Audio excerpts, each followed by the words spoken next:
So hello welcome, wongeye guhabwa ikaze kuri Faxo TV nk'ibisanzwe. Uyu munsi tugiye kwigana ibintu by'ingenzi cyane. Nk'uko mubibona muri telefone yanjye, dore ifite umuriro wa 76%, nta internet ifiteho. So uyu munsi ikintu tugiye kwiga ni uburyo ushobora kuba ufite nk'umuriro nk'uko yanjye iri kuri 70 cyangwa iri ahandi hantu hasi munsi y'ijana, telefone yawe ukaba wayisubiza ku ijana.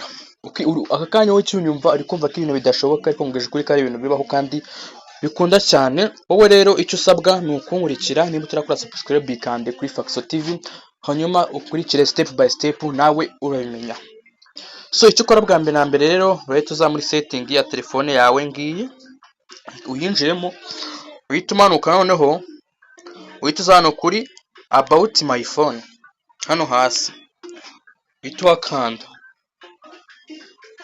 winjiremo, uhita umanuka uza ahantu handitse ngo build number. Aha hantu ntabwo hakanda ngo bikunde, bisaba ngo hakande inshuro zingahe? 7.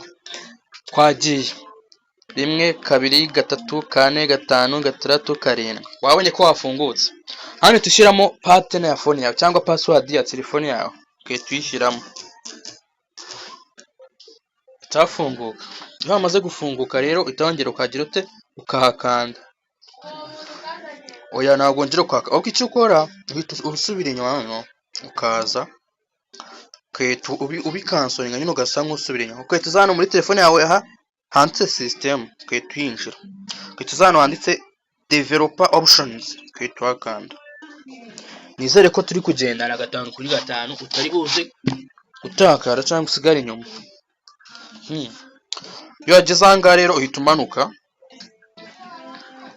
uramanuka hano system UE demo mode, aha boro nimba uri kuhabona niho tugiye gukanda, uhita uhakanda.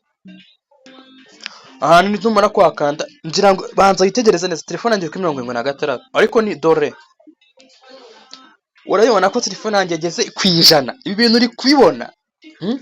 Urakubibona ko phone yanjye igeze ku ijana?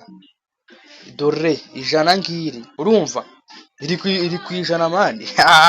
Ngira ngo mwabibonye. So nimba ushaka gukomeza kwiga utundi tuntu tw'ubwenge kuri phone yawe, komeza ukore subscribe kuri iyi channel, dukomeze twiryohere. Kandi nimba ubona aka kantu ari uk'ubwenge, gasharinge kuri bagenzi bawe. So murakoze kabisa.